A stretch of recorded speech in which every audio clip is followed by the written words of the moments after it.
Alors,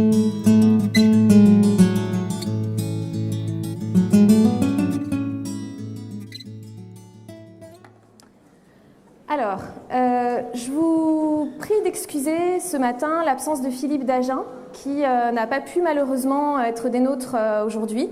Il a eu un empêchement, un souci personnel. En tant que membre du comité scientifique de ce colloque et avec l'accord des autres membres du comité, je vais donc lire sa communication puisqu'il nous l'a envoyée heureusement avant de connaître son empêchement. À quoi bon se demander si Picasso était espagnol ? La question peut s'entendre de plusieurs façons. Soit, à quoi bon, puisque le lieu de sa naissance, ceux de sa jeunesse et sa langue maternelle sont des preuves plus que suffisantes de sa nationalité espagnole. Soit, tout autrement, à quoi bon, puisqu'espagnol, qui vaut pour la géographie et les douanes, ne saurait valoir pour les arts, car on serait fort embarrassé d'avancer une définition qui dirait ce que c'est qu'être espagnol pour un artiste. Il faudrait fixer alors les caractéristiques d'un espagnolisme artistique, un essentialisme suffisant établi pour que le qualificatif ait quelque sens. Une essence de l'art espagnol, comment la déterminerait-on ? L'interrogation vaudrait évidemment pour tout autre territoire. Or, pour peu que l'on se réfère à la littérature critique et historique qui se publie en France du vivant de l'artiste, il apparaît que non seulement le qualificatif d'espagnol est un usage très fréquent, mais que sa signification est changeante selon l'auteur, la date, la situation et les positions. L'analyse serait à faire de façon systématique depuis que l'artiste accède à une notoriété suffisante. On s'en tiendra à une période circonscrite, celle qui suit la fin de la Seconde Guerre mondiale, et principalement au lieu où Picasso vit et travaille, la France. L'étude se fondera sur un nombre assez restreint de textes, mais qui importent en raison des positions professionnelles et de l'autorité de leurs auteurs. Par ailleurs, on tiendra pour connu son œuvre et le contexte idéologique et politique de la période.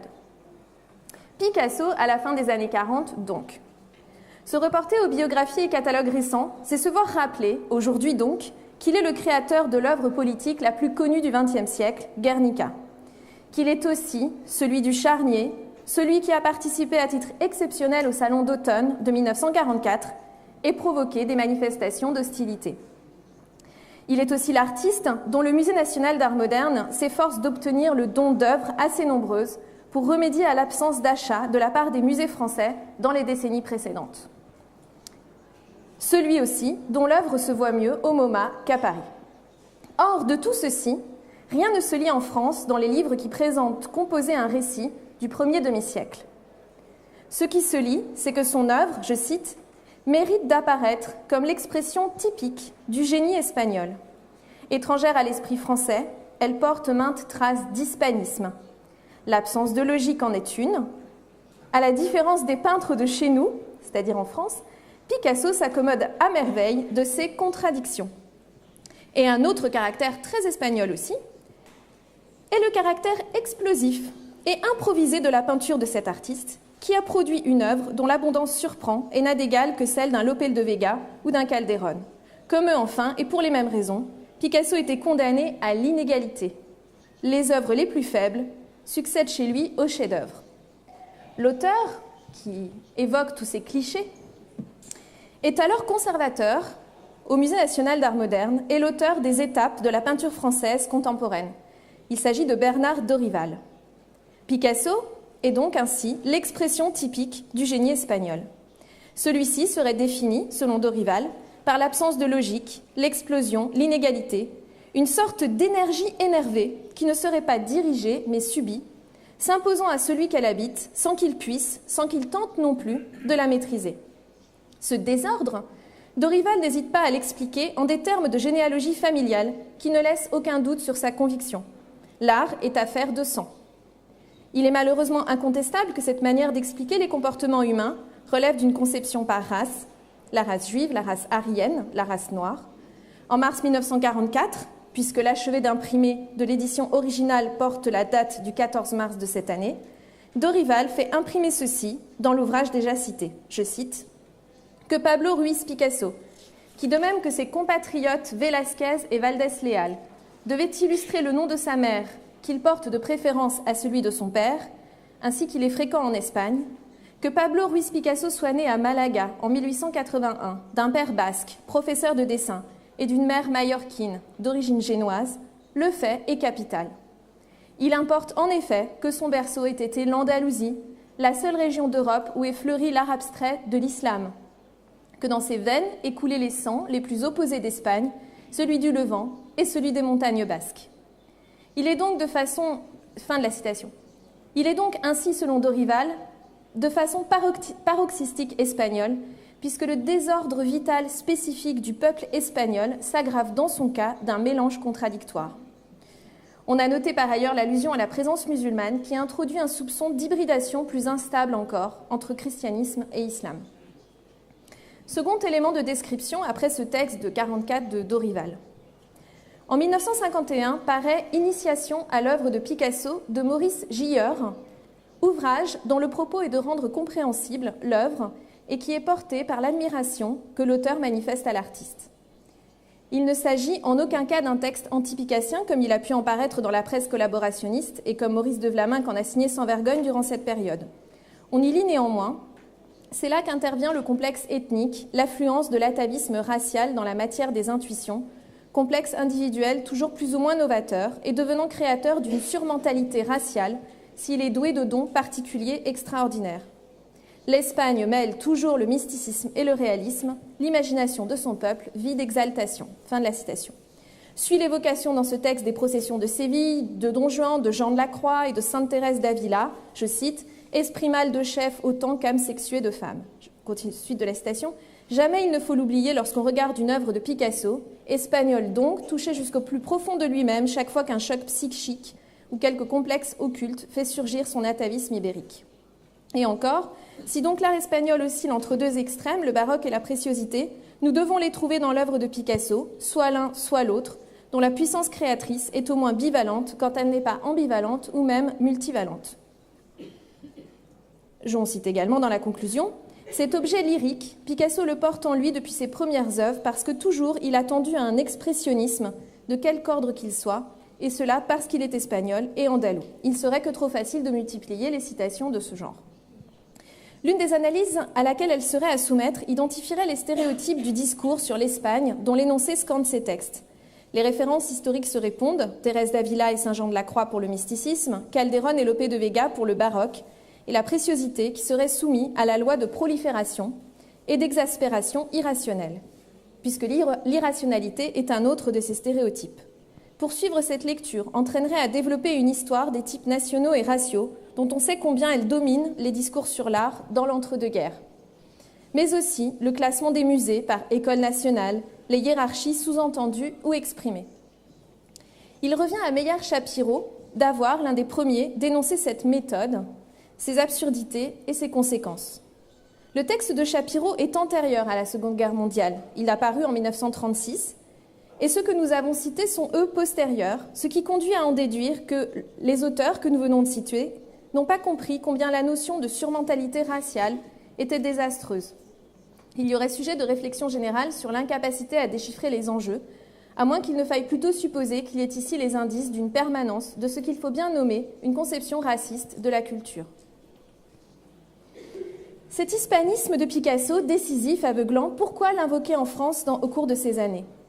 On se propose d'envisager deux hypothèses, toutes deux fondées sur des considérations d'ordre politique et idéologique. En simplifiant, on les énoncerait ainsi. Si Picasso est espagnol, il ne peut pas être français. Et donc, il ne peut pas être un si grand artiste. Et si Picasso est espagnol, que valent ses engagements politiques, son communisme, autrement dit ?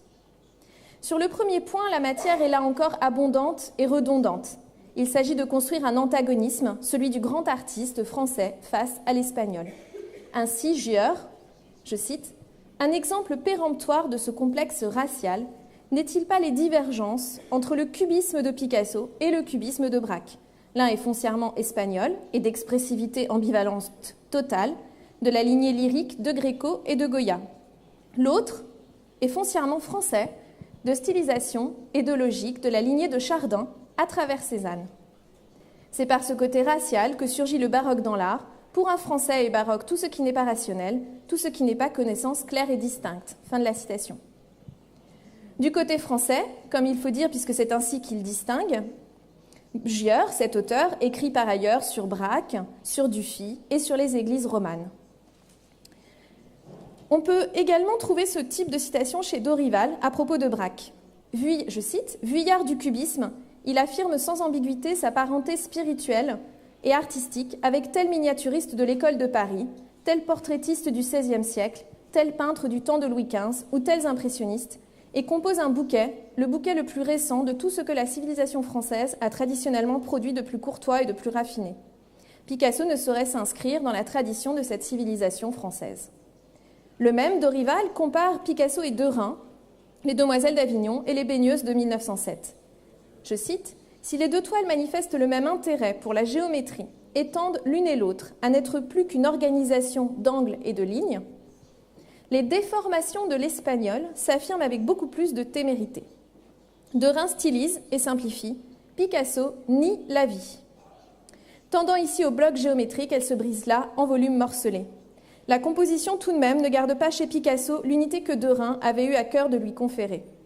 La composition polycentrique et même excentrique de tradition dans l'art espagnol et baroque, dans la famille de Charles IV de Goya par exemple, fait sa réapparition avec les ordonnances de Picasso, qui fragmentent le tableau comme il fragmentait la forme. Il recherche enfin l'effet beaucoup plus que son camarade français.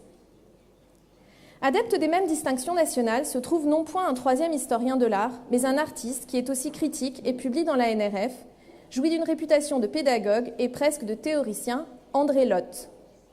De 1940 date sa chronique de Fouquet à Picasso, où se lisent ces phrases.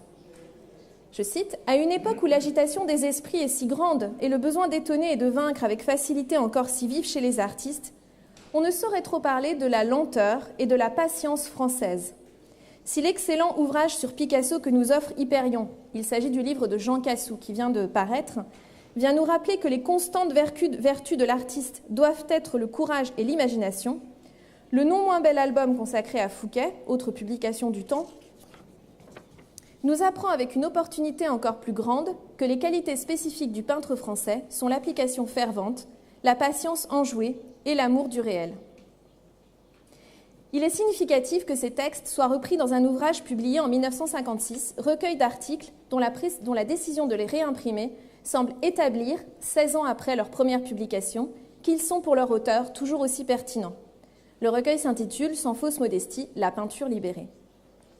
Il figure aussi, sous la plume donc d'André Lotte, une chronique inspirée par le Salon d'automne de 1944, sur les péripéties duquel il n'est pas nécessaire de revenir. Lotte y amorce une comparaison entre Picasso, je cite, « trop intransigeant aux yeux du public français », et Matisse et Bonnard d'autre part. Je cite, « Aux antipodes du peintre espagnol se place le peintre français qui, sans renoncer à ses inventions plastiques, met tout son savoir à les accorder aux exigences de l'objet.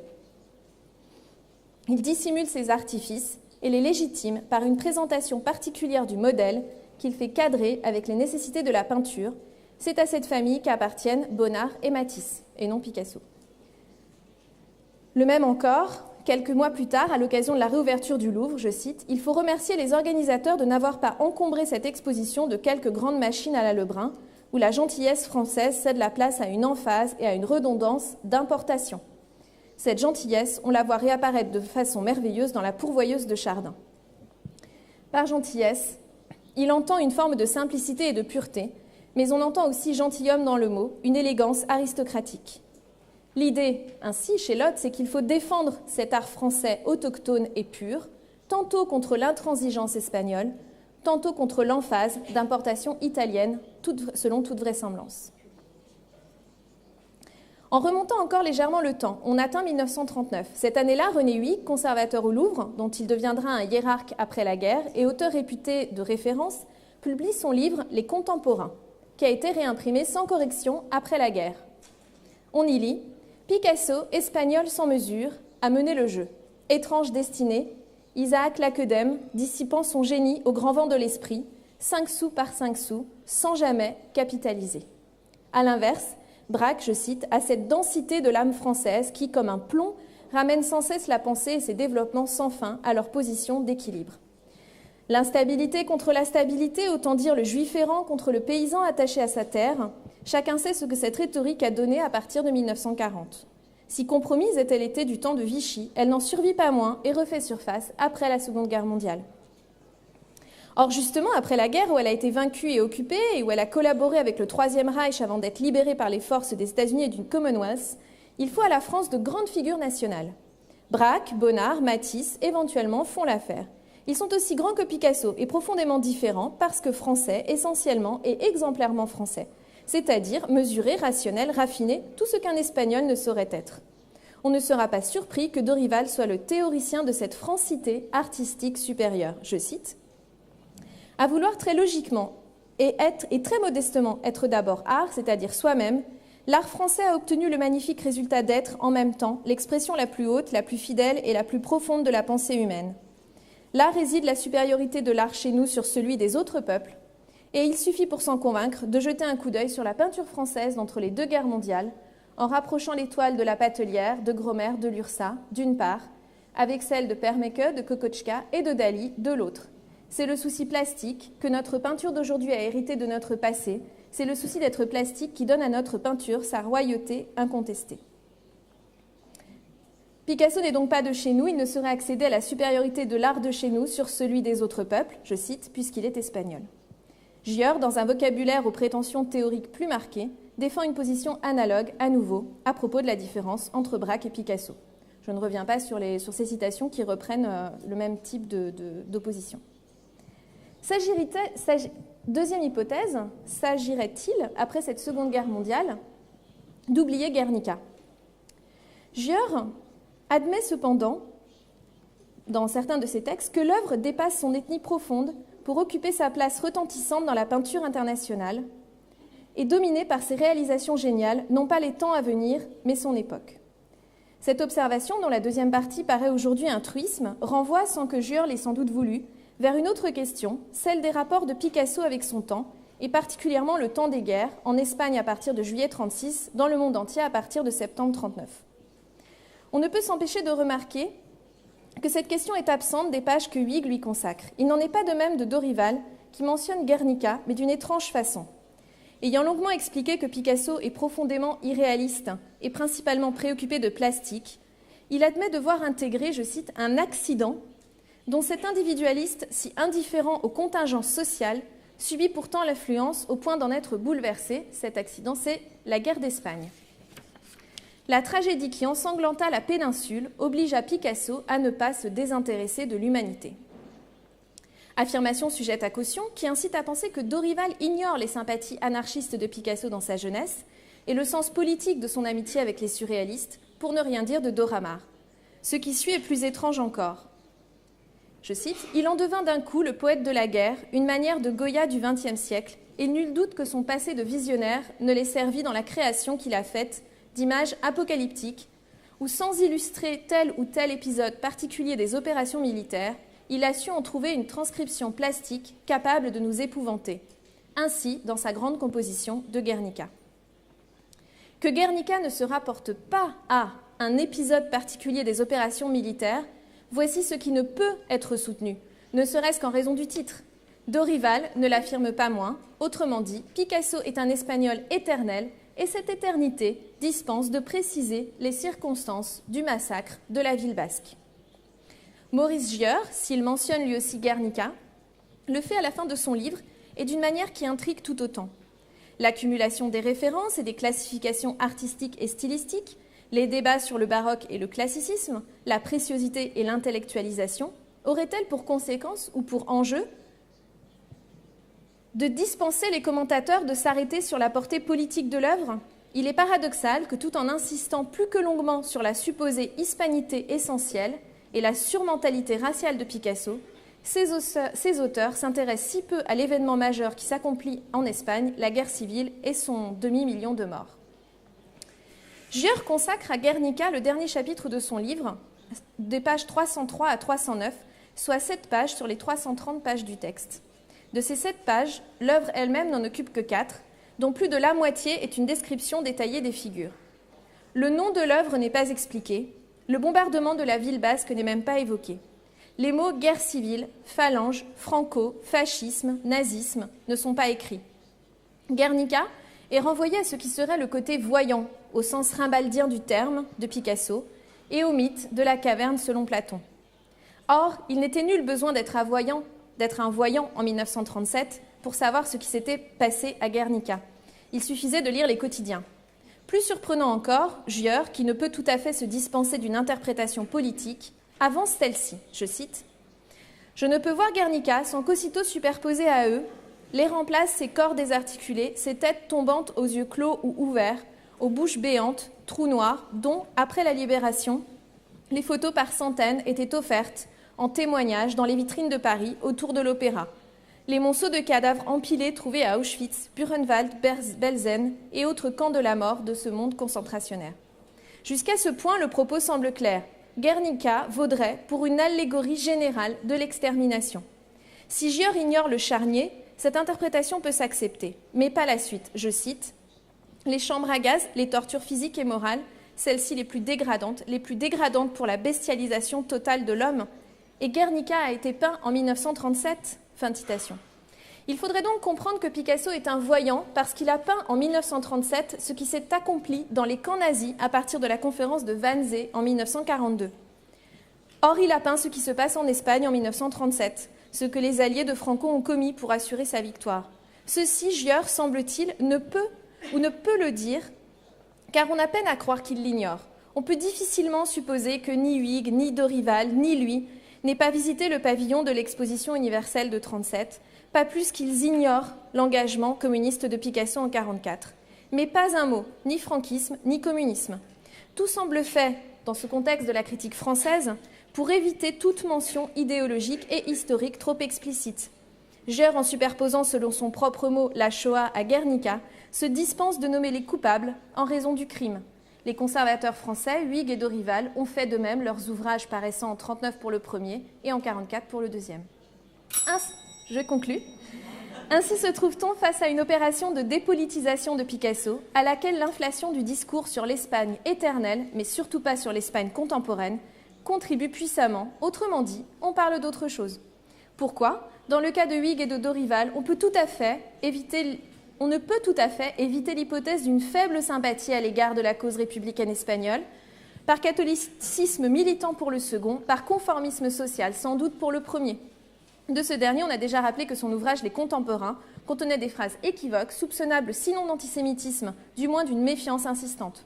Comparer Picasso à Isaac Lakedem, c'est le présenter comme le juif errant, ce qui n'est pas anodin en 1939. Et l'on sait combien affirmer que Picasso était d'ascendance juive s'est pratiqué au temps de l'occupation en France. Dans le cas de Gieur, qui écrit après les guerres, le contexte est celui de la guerre froide. Picasso est membre du Parti communiste français, mais Guernica est alors conservé au MoMA et les collectionneurs et marchands américains sont les principaux soutiens de l'artiste, bien plus assurément que les musées français. Ils ne semblent pas s'émouvoir outre mesure du communisme de Picasso et Massacre en Corée ne changent rien à leurs achats alors que l'œuvre est clairement hostile à l'intervention américaine en Corée.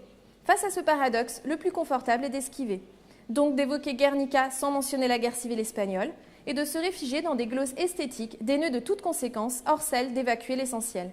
Il est à craindre que les discours pléthoriques sur l'hispanité de Picasso qui se tiennent en France après la guerre n'aient en effet satisfait deux désirs plus ou moins conscients, défendre la supériorité d'un art français dont Braque serait le champion et renvoyer Picasso à une Espagne mythique et intemporelle dont il serait la monstrueuse réapparition d'une part. Éviter toute idéologie et toute interprétation politique d'autre part, au prix de contorsion et d'omission d'autre part. On le célèbre, certes, mais on le travestit et on le mutile surtout. Merci.